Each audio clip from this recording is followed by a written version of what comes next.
So I have kind of a weird situation today where I get to intro myself.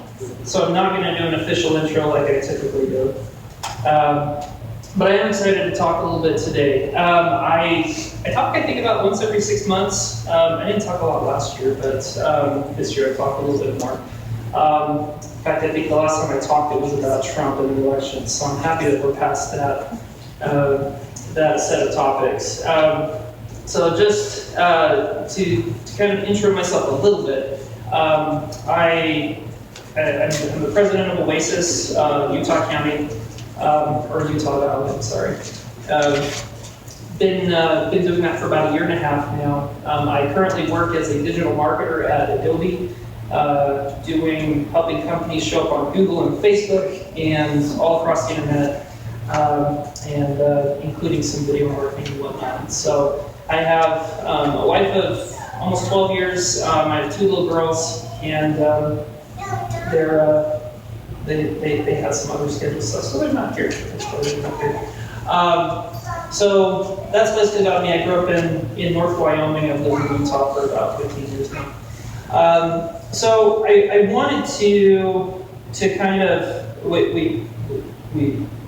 Utah Valley Oasis usually covers quite a few different topics. I kind of wanted to take a step back and kind of cover what Utah Valley Oasis generally is, and that is a secular humanist organization.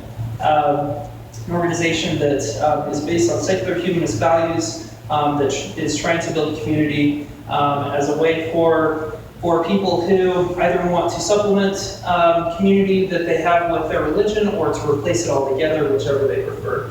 And so I wanted to talk a little bit about kind of where we've come from as Utah Valley Oasis, talk about some of the things that we've done well, talk about maybe some of the things that we haven't done as well, talk about the state of secular community in general in Utah and in Utah Valley, and also talk about some of the directions that I and the board would like to take Oasis here in Utah County, as well as maybe some roadblocks, some challenges, things like that I kind of see coming. And so typically this time is reserved for just me talking, and then the last 10 minutes is questions. I'm probably going to try and burn through the content of the talk here pretty quickly, and then we can spend as much time as we want trying to just kind of having a dialogue. But if you'd like to jump in, go for it. So from the beginning, not to sound like Genesis, but our very first meeting that we had when we originally were talking about becoming what was at the time going to be called Community of Good, and possibly Oasis, was January 2nd of 2016, and it took us about 2 months to officially organize as Oasis. We've gone back and forth between being Community of Good and Oasis. The only difference was branding, really. It was largely going to be about the same thing.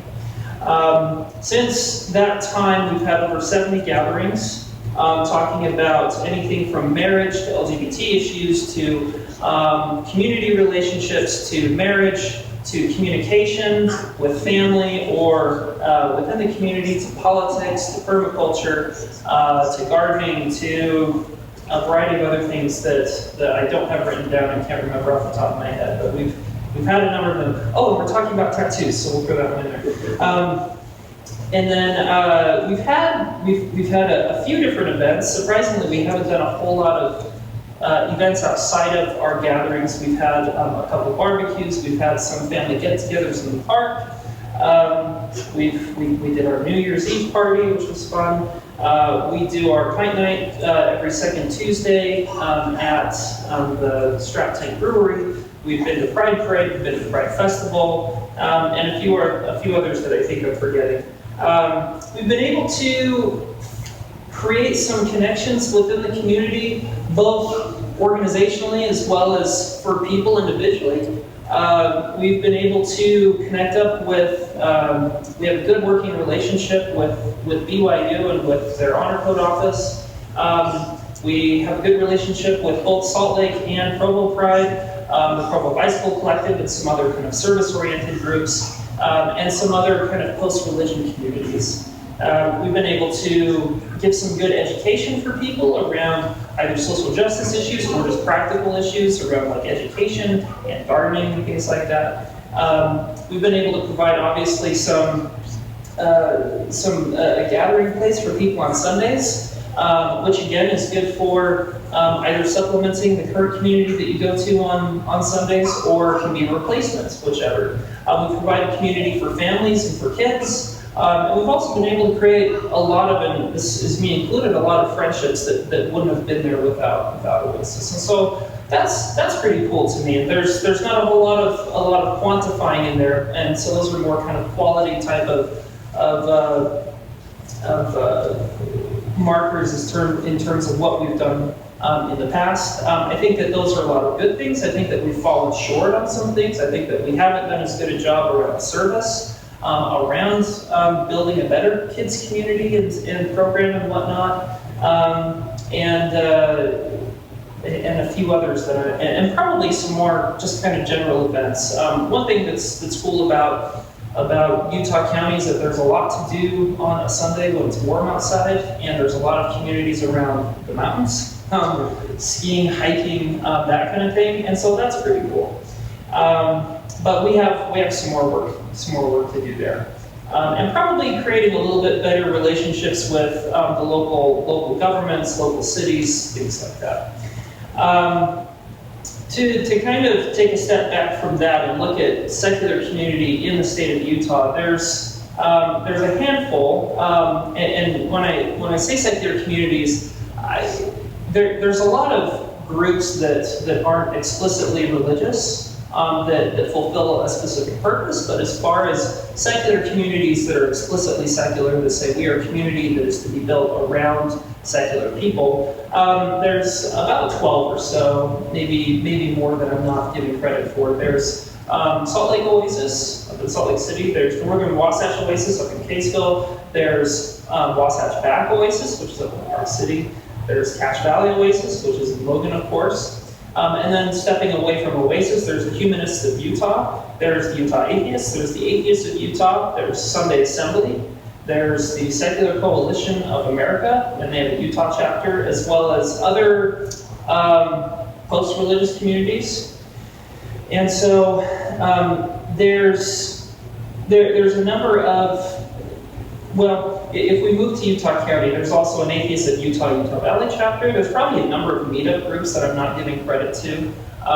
These are ones that have explicit websites or Facebook pages, etc. And so there's also, of course, Utah Valley Oasis. And as far as the state of secular community in Utah, and especially in Utah County, I think that there are some good things that we have going for us, including building some connections, creating community and programs around needs that people might have in terms of education for kids, organization and community for people who want something that's explicitly secular, and building awareness around that is kind of a slow-moving train, but that's kind of where it is right now. And so to talk about what I would like to do with Utah Valley Oasis, and what the board would like to do with Utah Valley Oasis, is a very small but specific list of things that we've talked about. We're going to continue the Sunday gatherings. I think that these are fun. Maybe they're just fun for a few of us, and they look really weird on the outside, but there you go. I guess that's what crazy is. We have our kind of monthly get-togethers. We have a monthly kite night, which I talked about, Strap Tank. We're going to continue that, and we're possibly going to expand that to having a once-a-month on Saturday night get-together. There's been some interest expressed around that. We're also going to look at building out our kids program more. It's been expressed, basically since I've started doing this, that there's a lot of interest from many families around having community for kids, community for parents kind of thing, that explicitly parents can show up, their kids can learn things, and possibly to learn some secular humanist moral values and things like that. You know, maybe for someone who has given the religion thing a try, they've since stepped away from that, but still would like to have something for their kids. So that's there. Looking at possibly weekly kids/teen activities, that's probably another one I missed in some of the other things that we haven't done well, is having a good teen program / programs for like college-age kids. So I think there's some work to do there. As well as just kind of general family activities. I know that we've done a couple barbecues, we've done some things like that, but I think there's more to do there. In addition to kind of family and kids things, I think that there's one other thing that we've talked about is being a place that people can go to for kind of major life events. You know, for a family who maybe has decided to take a step away from religion, that doesn't necessarily have, you know, ill-feeling sort of religion, but just would like to take a step away. There's not really a place for them to be able to hold services around funerals, around weddings, have like a christening of sort for kids and babies and things like that. And so being able to kind of fill that gap is something that we like to do as well. Better community involvement, again, trying to do more service-oriented things, service projects, stepping in to help with local food pantries, things like that. And then, ideally, as we grow, the hope is that we would be able to provide some employment opportunities, if possible, for people who want to work in nonprofit and who want to be able to give, but also be able to support their families or support themselves. And so, you know, we'd like to have increased leadership and paid coordinator type positions for people to do that, where we currently are. And so those are some of the things that are explicitly Utah Valley Oasis oriented. And so to apply that to, and this is kind of my longest piece, so we'll have to be really explicit about being concise on this part. But as far as secular community goes in Utah, there's a few things that I see that need to happen. There's a few things that I think are a few good opportunities moving forward, but I think that there's also some major challenges for secular community in Utah, and Utah County specifically. I think that, so to start with things that I see that we need to do, we need to better define what secular humanism is and what that means for kind of the day-to-day. I think that religion and lots of local religion has done really well with, sorry, feel free to move as the sunlight begins to make you. I think that a lot of religions have done a really good job of saying, you know, if you want to adopt a set of principles, these are the things that you need to do, and this is how you incorporate it in your work, in your school, in your families, in your community, things like that. And for someone who wants to adopt a secular humanist lifestyle, what that means is inherently kind of ambiguous, and defining that I think is important, and especially defining that for what a family would look like, and that becomes sticky because secular humanism kind of has a more hands-off approach and says you do you kind of thing and just don't harm others. But then, you know, people I think in a lot of ways need some direction, some guidance, and if anything, a way to go find what that means for them. And so being able to define that is important. And this next point is kind of sticky. I think that for people who are secular humanists, like myself, I think that we have to be able to recognize the good things that religion does in their own communities, and be able to give credit to those, and be able to adopt those into our own communities. Kind of the same way that Elaine Baton does in Religion for Atheists kind of thing. Being able to say, you know, churches do a good job of defining what lifestyle means, being able to build those communities and being able to reward people for that. And, you know, those are some important things that we need to be able to do. And I'll address that a little bit more here in a couple minutes as well. Building community that's centered around positive values, this is really contradictory in the way that I'm going to say it, but it's a really popular thing to create community around making a bad guy out of somebody. It's really easy to create, and some of those have to be made, some of those have to be done. But there's communities that are built around people who are against something, people who need to stop something. Which again, some of those need to happen. But I think that the secular humanist community needs to build communities around positive values, around the good things that we can do as secular humanists. And that was hard, because it's not as easy. It's not as emotionally rewarding as it is to villainize another group, another ideology, or whatever.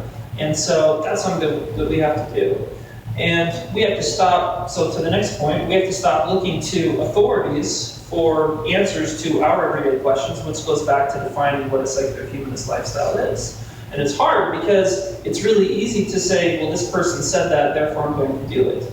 And in a lot of circles, that's kind of the way they're built, and that's fine, that's okay. But as far as a secular humanist community, it's kind of something where you have to take responsibility for the way that you're going to build your own secular humanist lifestyle. And this is me included, and kind of have to stop saying, well, the leader told me, and they told me wrong, and so it's their fault, kind of thing. And that's a tough pill to swallow. That's a tough pill to swallow for me, especially as a secular humanist and as someone who's post-religious. But that's what we have to do. We have to move to the next point. We have to move past our own post-religion. Almost, in some ways, we have to look at, for people who have moved past religion and see secular humanism as a community after religion, which a lot of people do. Some people don't. They see it as a supplement to their religion, and that's excellent. But for those who have moved past religion, they have to look at seeing that a lot of their post-religion is religious almost in and of itself, because it adopts a certain set of values that go against what their former religion was. And they have to move past that. And that's painful. That hurts. It doesn't feel good to say, there's some things they did right, and we have to give them credit for it and be able to come to that center. As far as things that secular humanism is going to need, in addition to that, those were kind of the really sticky hard points. We have to find that there have to be more people who are going to be willing to commit and lead these communities. And part of that, in terms of creating trust in those communities, is people who are either couples or who have families and kids who want to get involved with these, because that's where a lot of these communities are going to be built. It's not going to be built around, single white guys, And so, as far as opportunities that I see for secular community, the communities are growing. There's more people that are coming to these communities. We're doing more events than we ever have. We're building more community. We're having more talks. We're buying more coffee than we ever have. And we're creating more possibilities for service, for community involvement, organizational and institutional connections. We're creating more of that than we ever have. And I think that those are a lot of the possibilities, a lot of the opportunities that we have. As far as challenges that we have, this is where it gets super duper fun. I'm just going to make sure I have my timer up. Secular community, if we're really honest, is built around largely people who are agnostic or atheist. In addition to the more liberal-leaning religious people, which is excellent. But coming with this group of people who have either left religion or taking a break from religion is a group of people who, and this is a lot of like self-projection in a lot of this, but it's also a lot of observation that I've done, a lot of conversations that I've had. There's not a sense of obligation within a secular humanist community in the way that there is with religion. Because with religion, there usually comes a sense of duty, a sense of obligation that comes with a directive that comes from leadership. Those things aren't bad enough themselves, and in some ways they're really good, because it creates a need in people to gather, to center around certain values and whatnot. In some ways, there's not. If you look at some of the motivational aspects of religion, there's certain, and this isn't this isn't a shot at religion. It's just kind of some of the observations around how they're built. But there are some things around you need to fear God. You need to fear some of the consequences that come, not having those things is a little inconvenient for a secular humanist organization. We don't have that to build off of, which is good from a secular humanist standpoint, but it makes it difficult. There's in the secular humanist community, there's kind of a love-hate relationship for top-down leadership. There's generally kind of a frustration and almost hatred for top-down leadership from former organizations that they've been a part of, and yet there's a need for top-down organization and top-down leadership. And not something that I'm saying it has to be, but people generally want to be told, how are we going to do this? That's the nature of when people kind of fall into organization. And that's just something that we have to begin to learn to either embrace or not become part of that community at all. There's an aspect of religious anxiety, almost a PTSD aspect for a lot of people who come out of religion. And it's understandable for a lot of people who maybe have dedicated a lot of their life to religion and feel that maybe it wasn't sold to them right, or they didn't look into things or take responsibility in the way that they wanted to. And that's tough. That's tough both for the people leaving and maybe for the people in those organizations that we're trying to lead.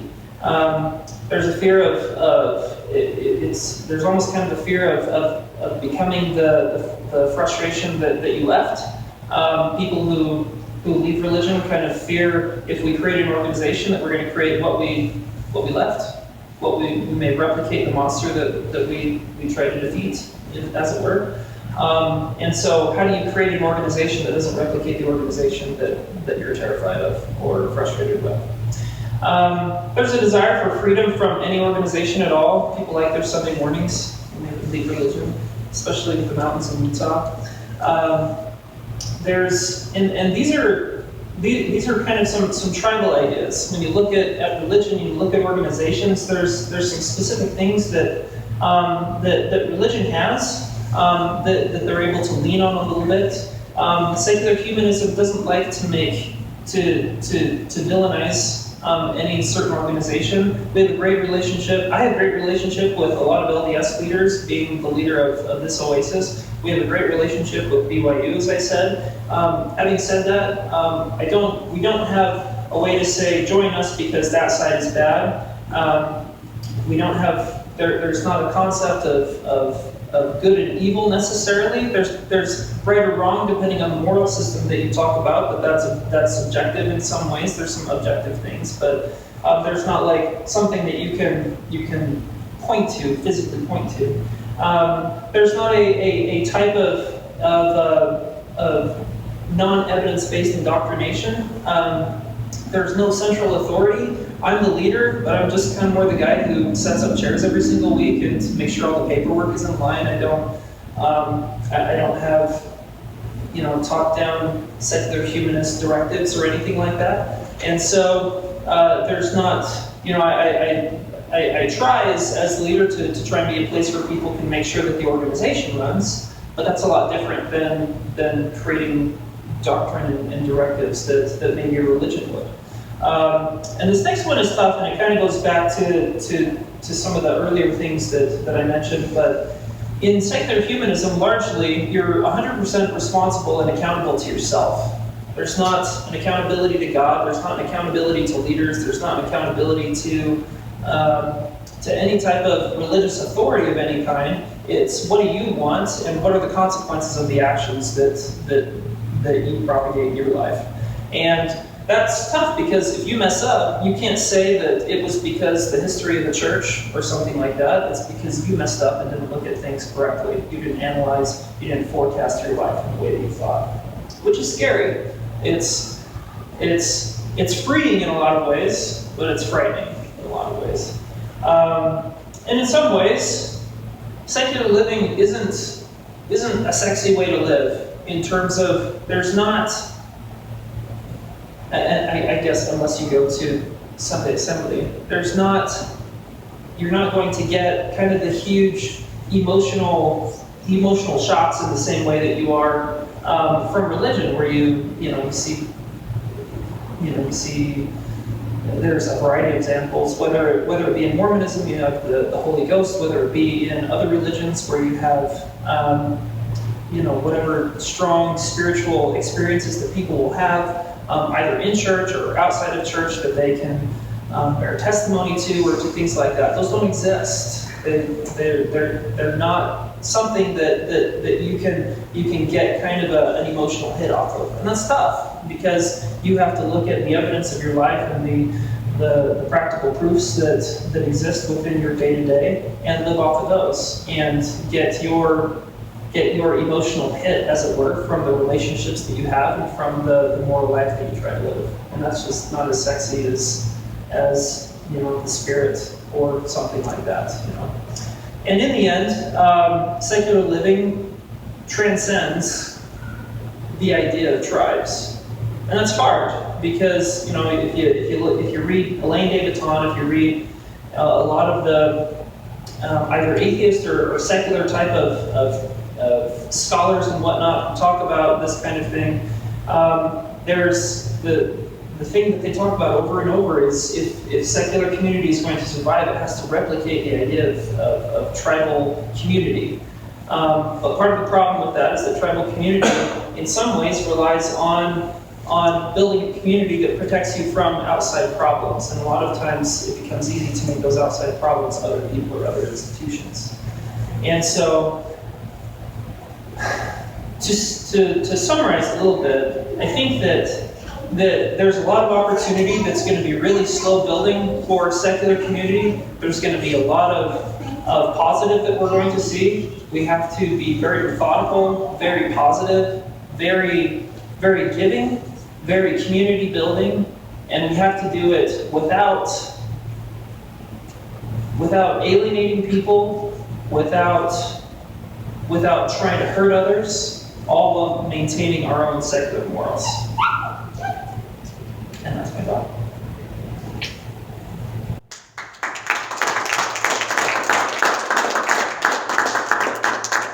We'll open it up to questions and thoughts. Yeah? Could you talk a little more about the last part about how we need to be tribal, but we can't be? Oh man. Okay, here we go. So,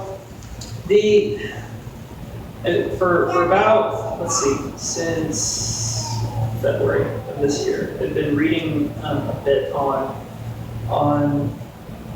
tribe and tribe mentality, and there's 100 different, if not 1,000 different aspects to kind of tribal community.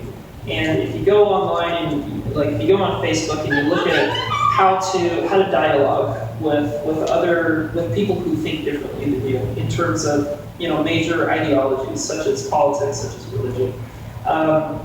The thing that these videos, these documents will talk about is, well, you have to think about your conversation in terms of tribes, because this is like your tribe talking to their tribe. And people, historically, evolutionarily, are built around tribes, right? If we think about who survived over the thousands of years, it was the people who found community and built around community around their tribes. That's how they stayed safe from the wolf pack that was up on the bluff. That's how they stayed safe from, if somebody got a cold, they had somebody who would take care of them, things like that.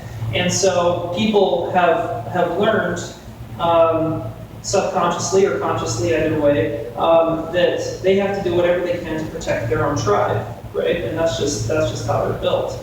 And so there are good aspects to that, I think. I think that the tribal aspects that revolve around taking care of each other, good public discourse, education, things like that, I think those are good things. The scary part about tribalism is that there's an aspect of enemy with tribe that I think is scary and problematic, at least from my point of view, because there's a number, and I speak to this, being post-religious myself, where a lot of people who leave religion think think that they are gaining freedom from an oppressive organization, which they may have. That may or may not be the case. But they leave this organization and think that they are 100% free from any of that. Whereas largely what I see is that they leave one tribe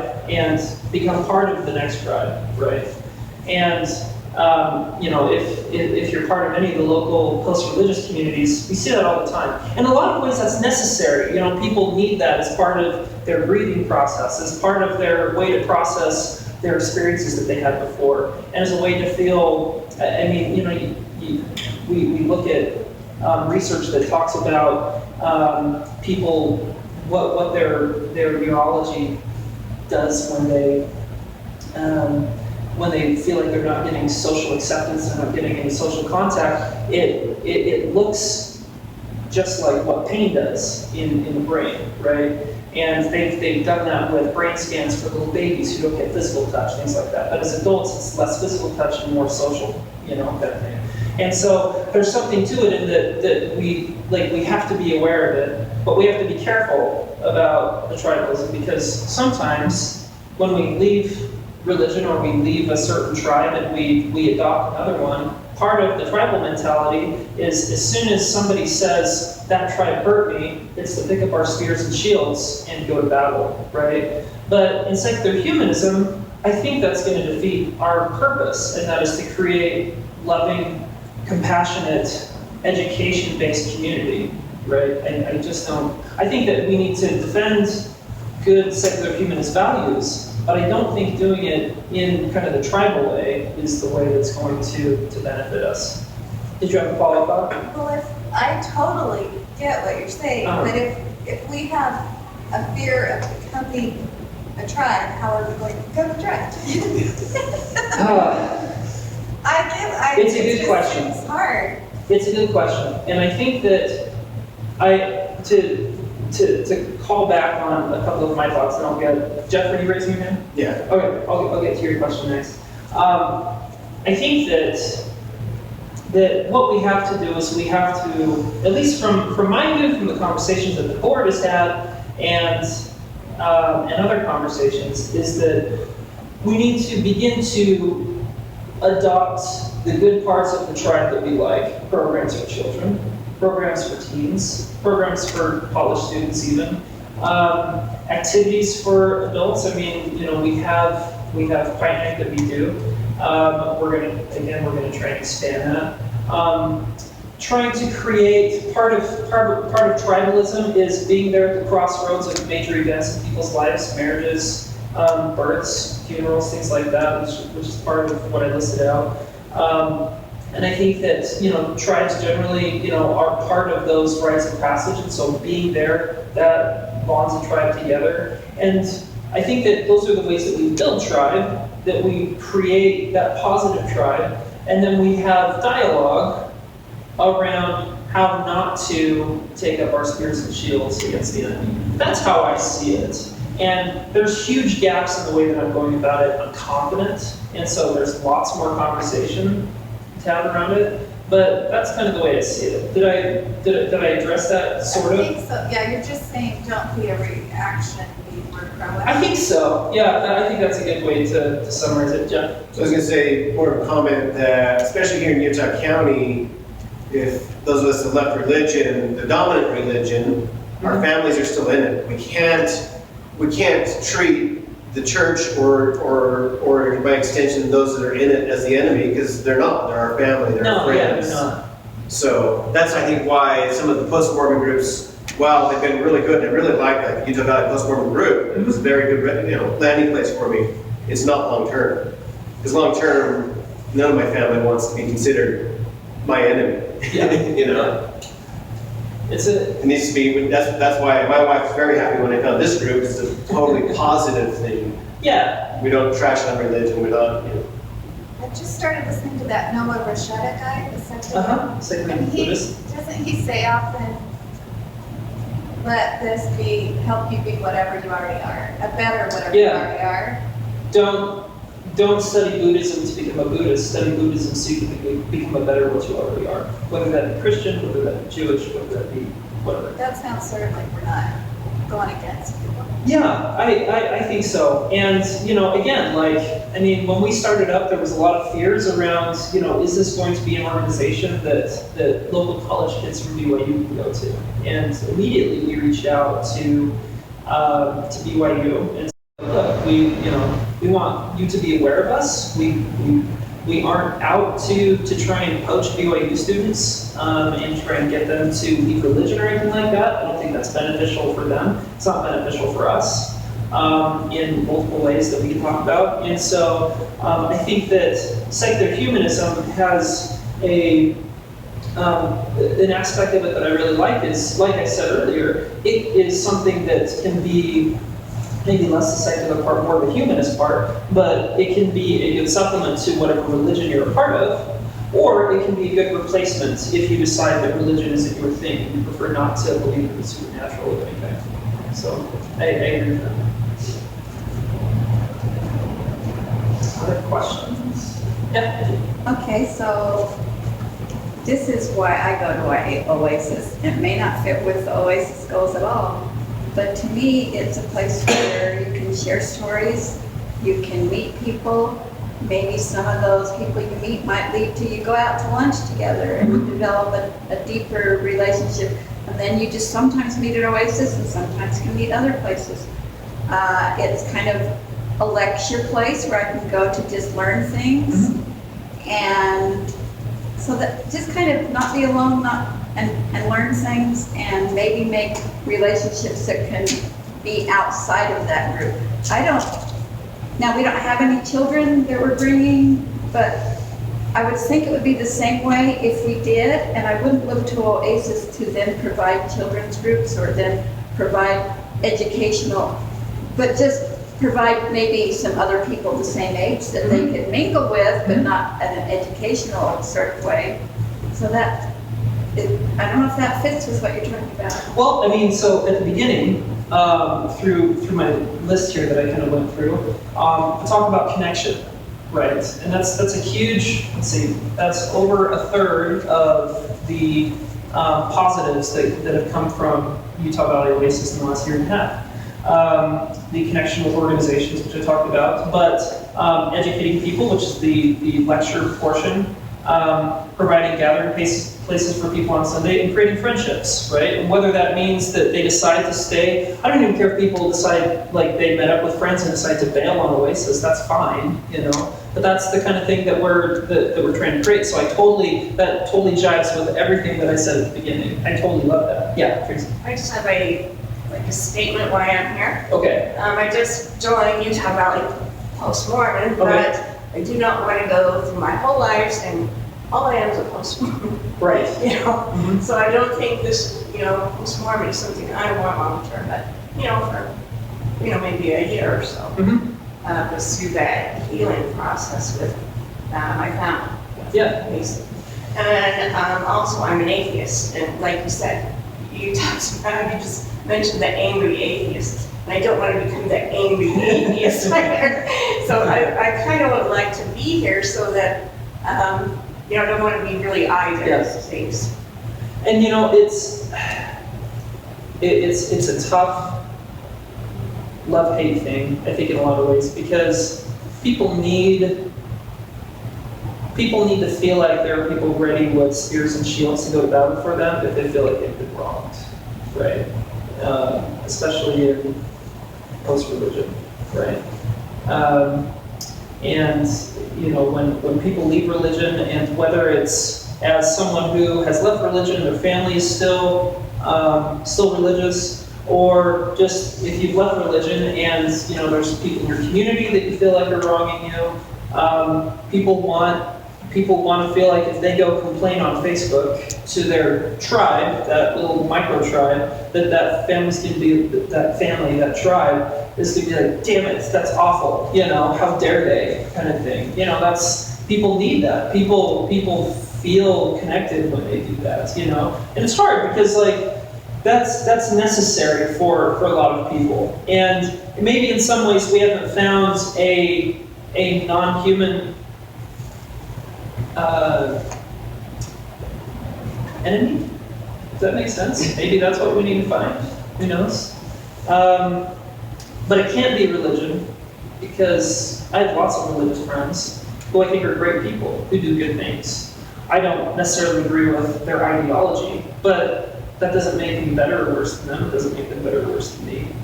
And I think that we have to learn to taking the idea that our evolution that helped us cooperate and extrapolating that into kind of unknown areas is then taking these tribes and helping them cooperate with each other. And so the hope for me is that Oasis can transcend tribes, that it can be something that helps us learn maybe that we don't need tribes in the same way that we used to, in the way that our psyche and our evolution would react to, and that we can begin to build more tribe that connects us rather than tribe that separates us. Yeah. So I think this is a beautiful concept.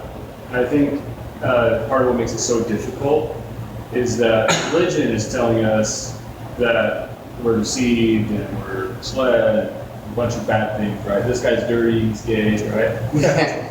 So it's hard to take that high road because you're like hurt, you know, and it's kind of been a abusive relationship, but it's still worth taking. You know, it takes a lot of maturity. It takes a lot of, you're not doing it because of God says you have to anymore. It's because it feels right to you to say, hey, this is worth doing at whatever cost, not go on the same road that they're doing. You say, hey, love everybody, let's focus on the good. And I think that's beautiful and worthwhile. So. I agree with that, and I think that the hard part of that is that it can feel, it goes against kind of our psyche, because, you know, to take it back to tribes a little bit, you know, we relied on tribal leaders, right? And we feel safe, we feel comforted when it's like, well, I'm following what leadership tells me to do, and we're going to unite under this leader kind of thing.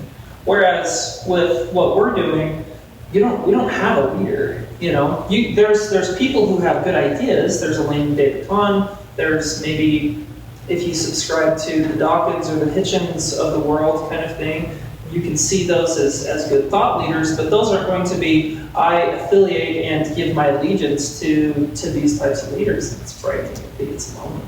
You know, but I think you're right. I think it is beautiful. I think that it's worth it, and I think that ultimately it's something that you can justify, you know, as opposed to something that maybe, not that faith is bad, not that belief is bad, but it is something that you can work off of, you can quantify in a lot of ways based on the consequences of your actions, based on rationality.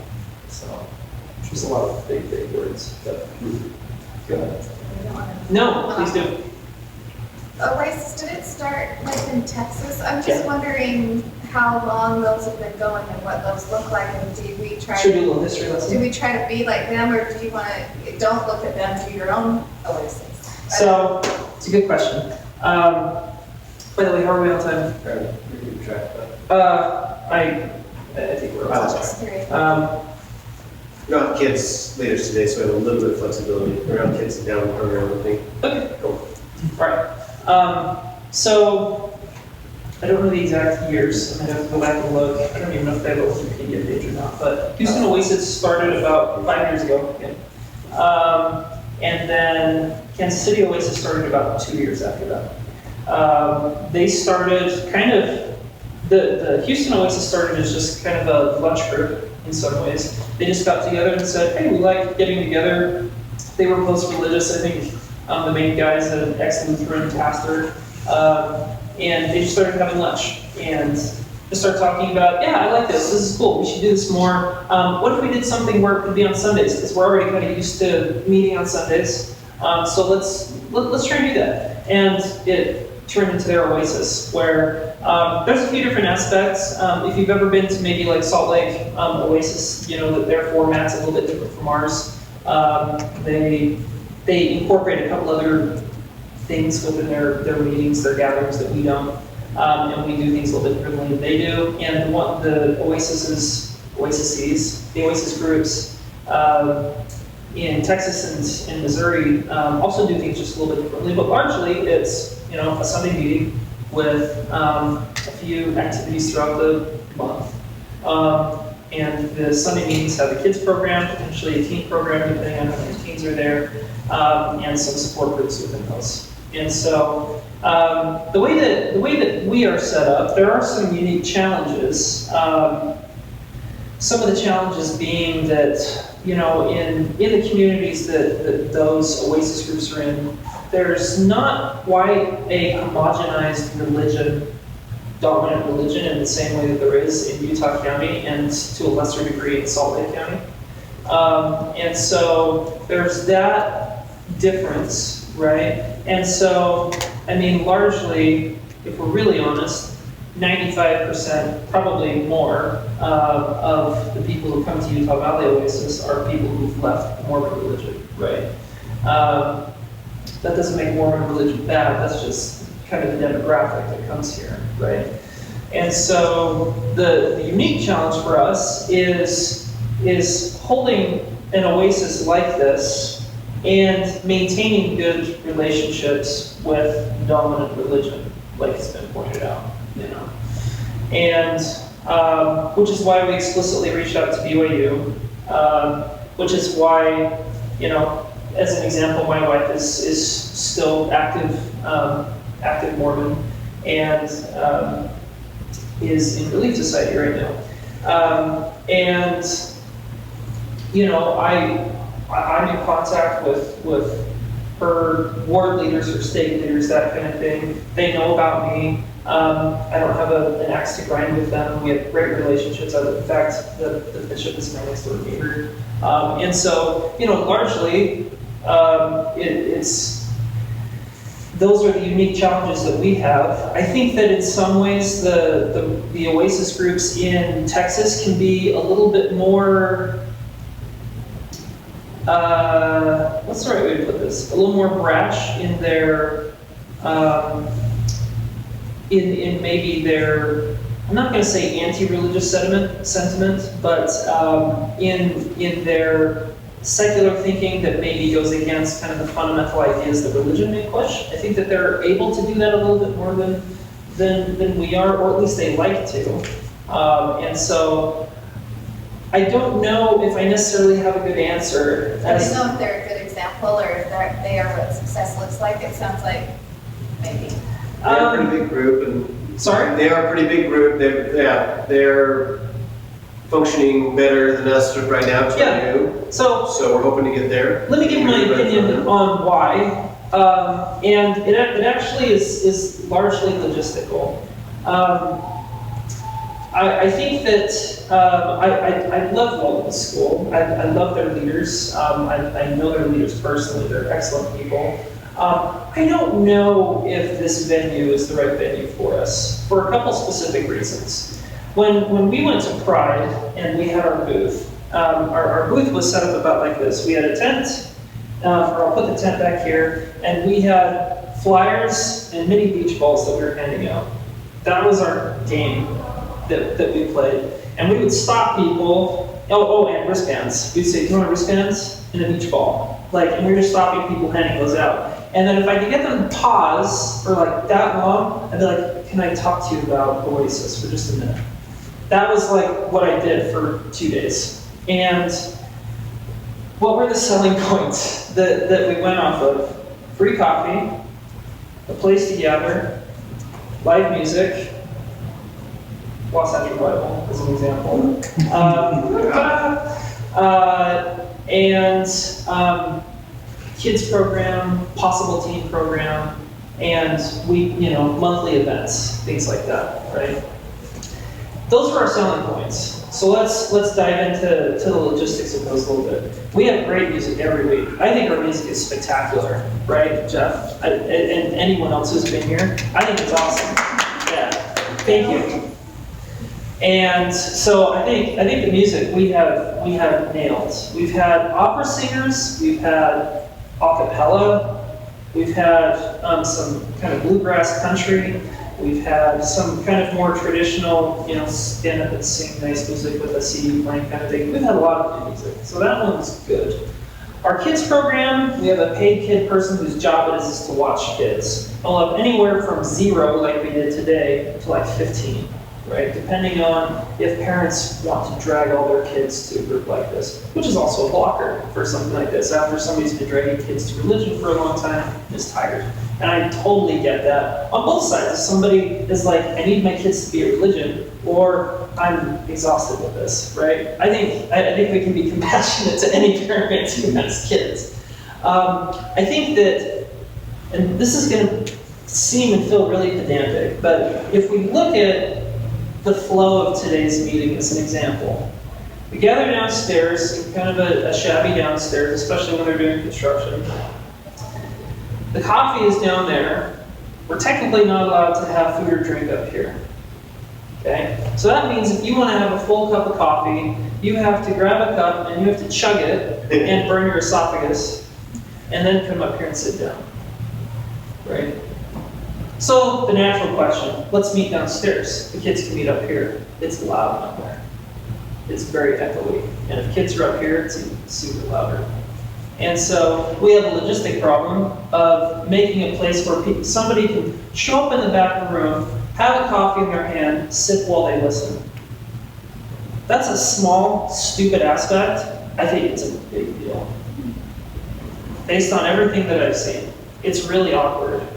It's awkward for me, and I'm the leader, and I love it here. But for someone who maybe is like, what is this place like? That could be really weird. And be like, I'll go grab a Starbucks and sit on the bench up at the bottom of, the Y pipe or something like that. Get a good view, instead of being in this weird kind of awkward situation where you can't take the coffee up to the meeting. So, and I totally don't blame people for that.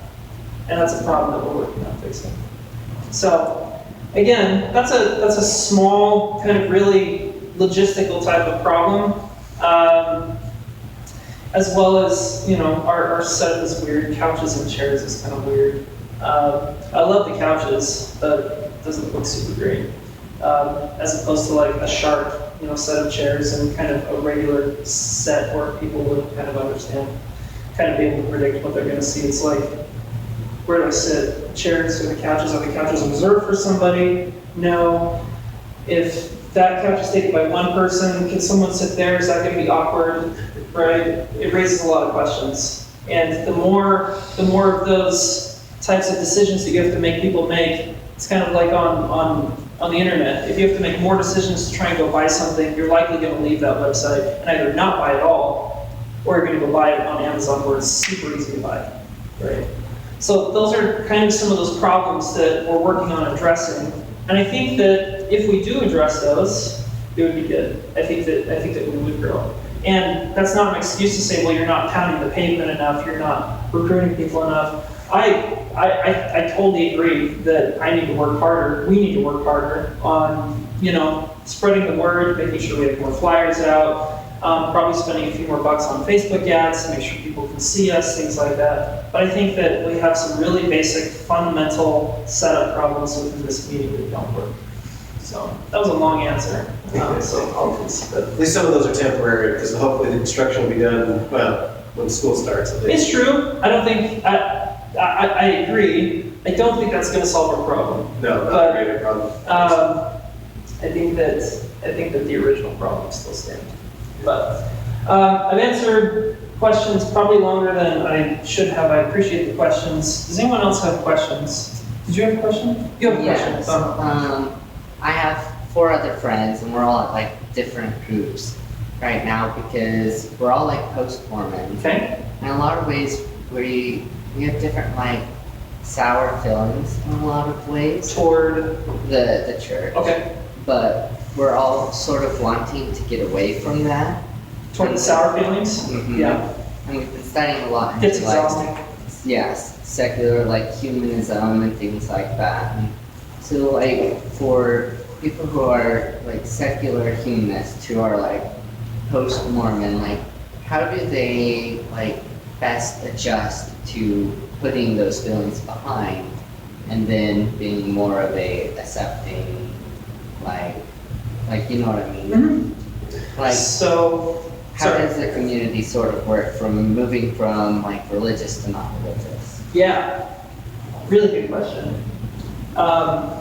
So I think that there's a few pieces to that, right? I think that number one is making sure that you go through the grieving process, that you understand what that looks like for Can I yourself. insert a comment?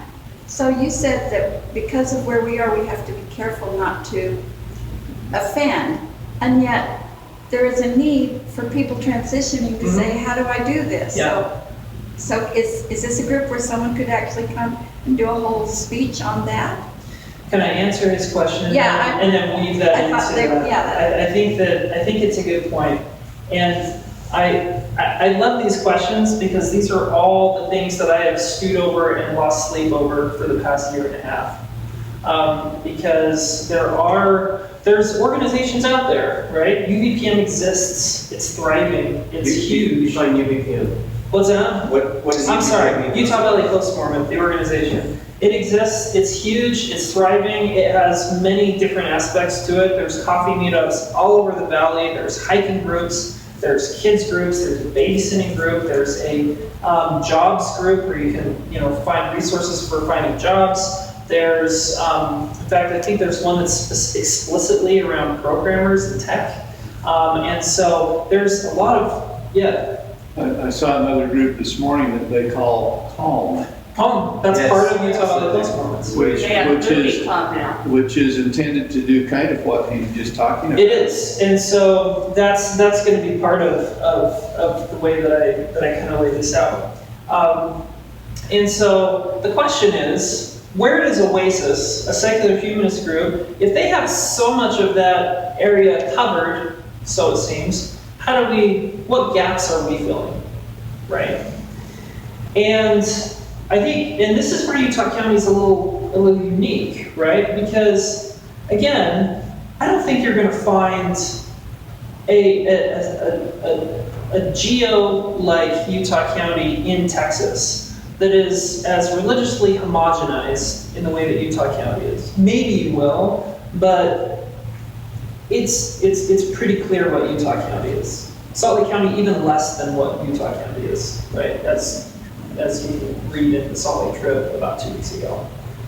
And so I think that when it comes to post-Mormonism specifically, when it comes to the grieving process, I would love if Oasis had that. I think that we'd be doubling up efforts if we did.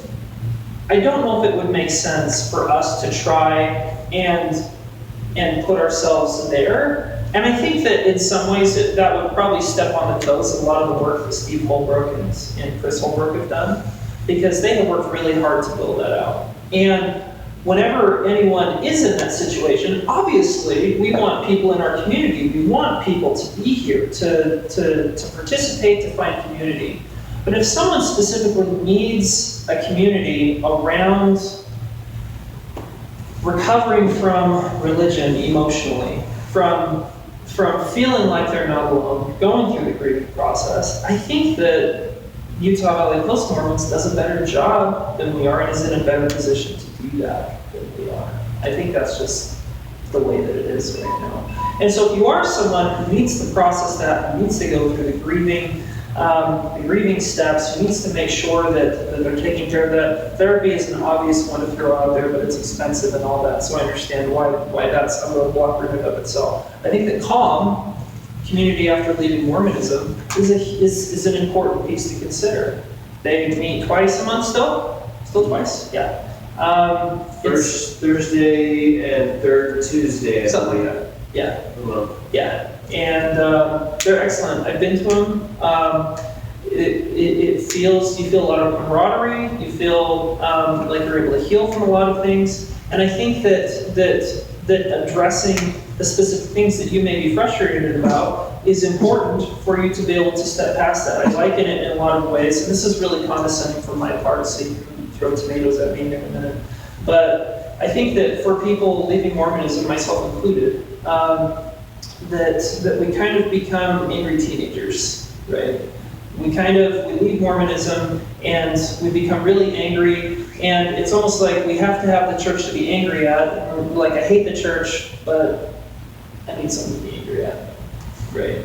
And I found myself in that position. I found a lot of other people in that position, and I think that we have to recognize that. I think that we have to say, you know, I don't necessarily agree with a lot of the tenets of the church, the supernatural aspects of the church, even some of the historical pieces, although I don't know if that's necessarily the hill to die on as far as someone's emotional well-being. But I think that's the point, is that some people are going to find that frustrating and need to process that. And if you aren't actively trying to process that, and you're just letting yourself stew in that, I think that's where a lot of the problem comes from. And so I think you have to actively be like, why am I so pissed off?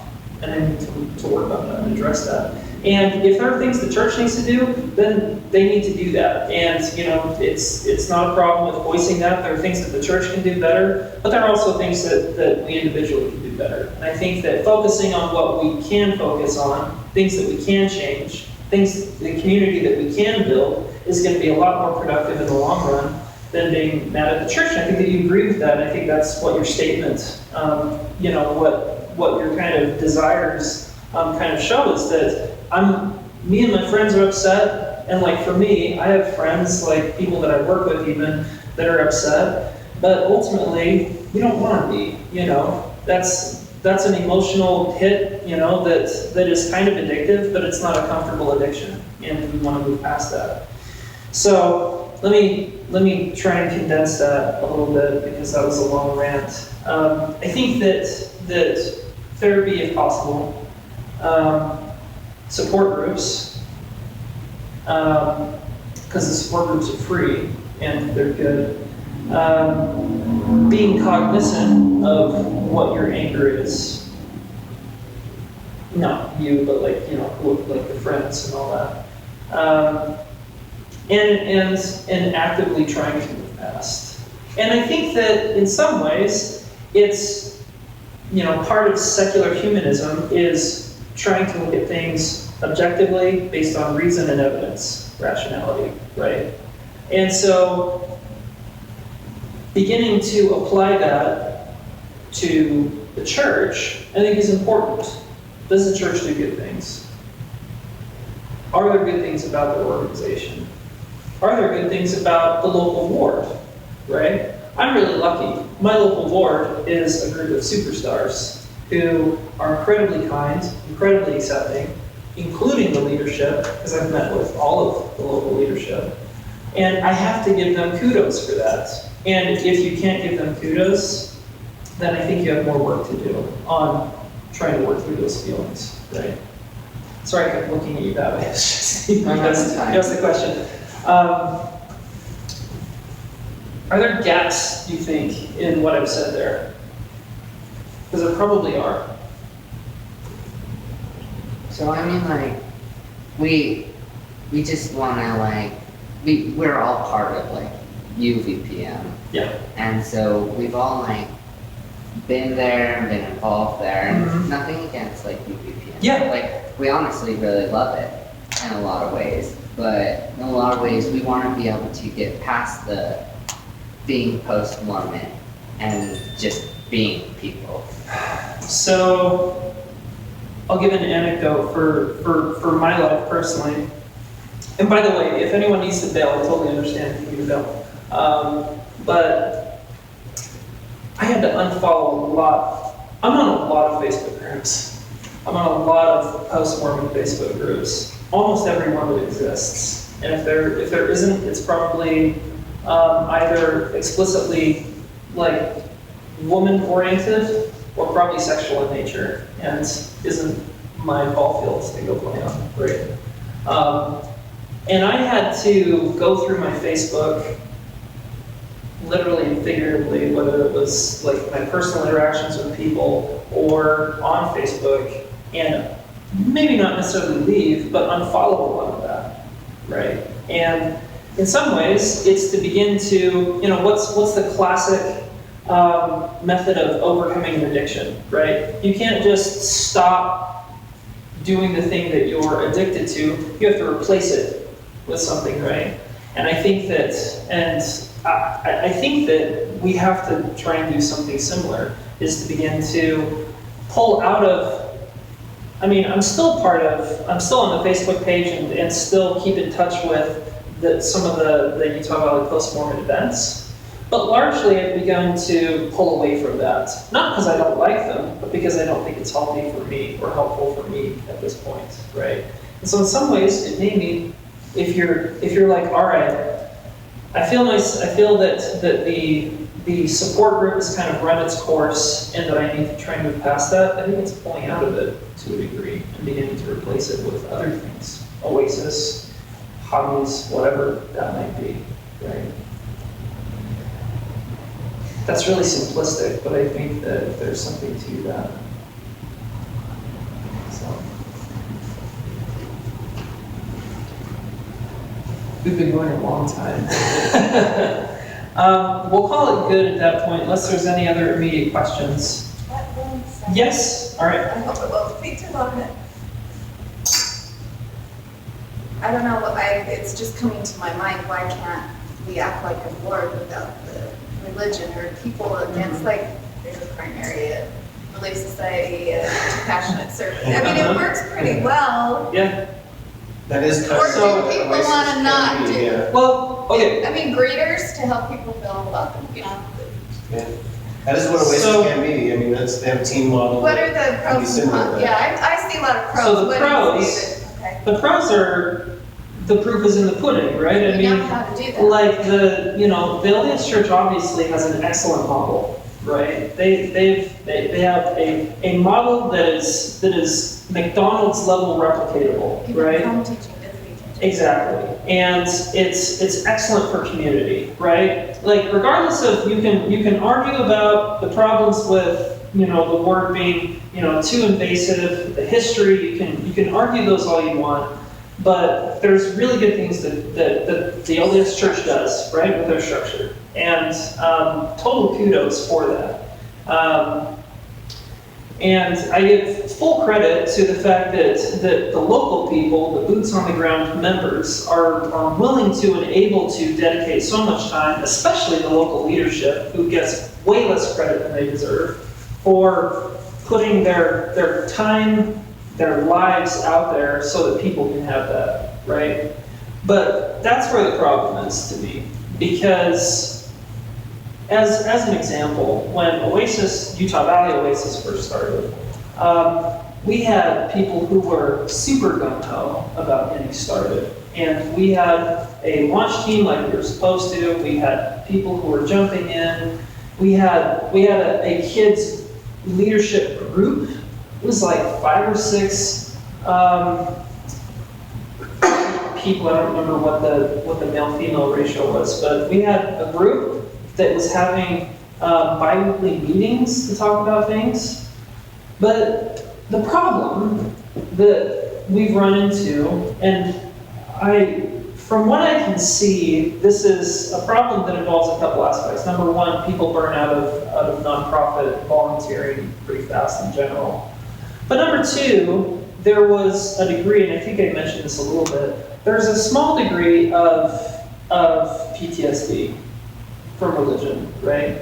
And so we've had to be super careful about giving directives to people about saying, okay, you do this, you're gonna work on that, and that's good. Because then people are like, wait, this feels like a calling. Am I gonna be stuck in this for a while? Do I have a say in this kind of thing? We had a kids program leader about a year, a little more ago, who, she was super dedicated. She's incredibly talented. She's incredibly smart. She's a professor of math. And she's hilarious and funny. And I approached her, I was like, I feel like our kids program is probably one of the most, if not the most important aspect of what Oasis can do, especially in a place like Utah County, right? And I need somebody who's going to be able to be smart, to be able to build it, and maybe somebody who has a little bit of experience, but she had a little bit. And she got on it, she worked hard on it, and within about 4 weeks, like, male or female, this wasn't somebody who like couldn't handle work. she's a professor, she has kids of her own and, has a career. And she was like, well, I'm realizing that I'm feeling a lot of emotional kickback against this because this feels like a calling to me. Not that callings are bad, but some people eventually kind of burn out of that idea and don't want to be part of that anymore, right? I mean, like, even in the past year, like, I went to my wife's bishop.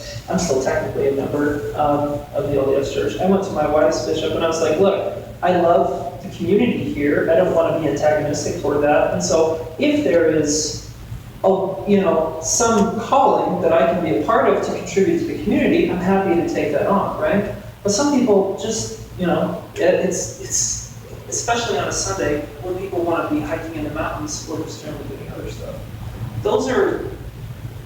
So to agree with you, I think that model is excellent.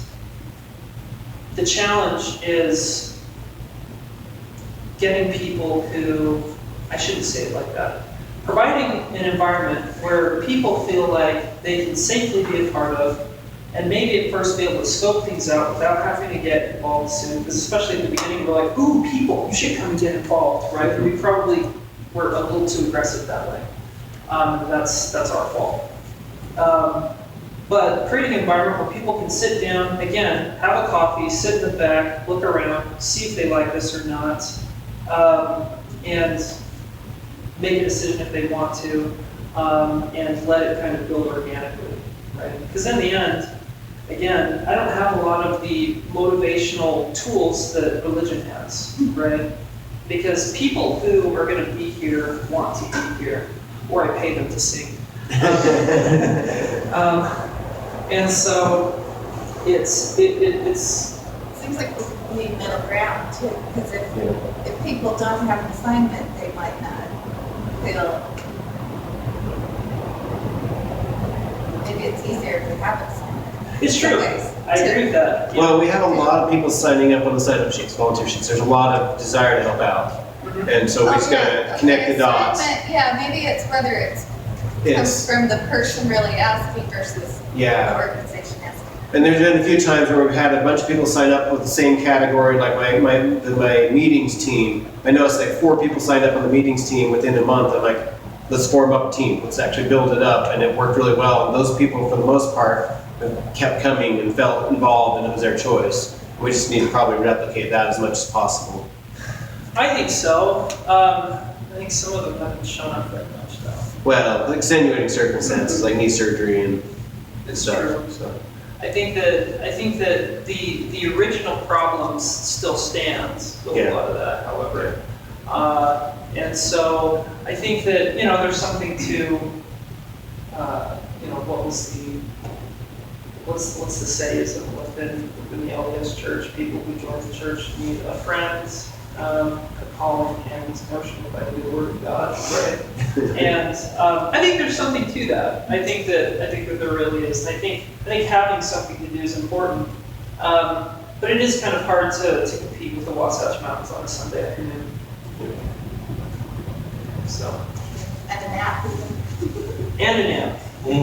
Or a book. I mean, like, even some of our original people who helped us start, after a while, they're like, I really like reading on my porch on Sundays. So, I'm happy to talk more. We're going to go ahead and wrap up. But thank you all for joining. We'll be meeting again next week. We're not going to take a break for the 24th. But we'll be having a speaker. And so feel free to join. Again, I'll be over here with my phone taking Square payments if you'd like to donate. If not, put your name down to volunteer. And otherwise, have a great week, everybody.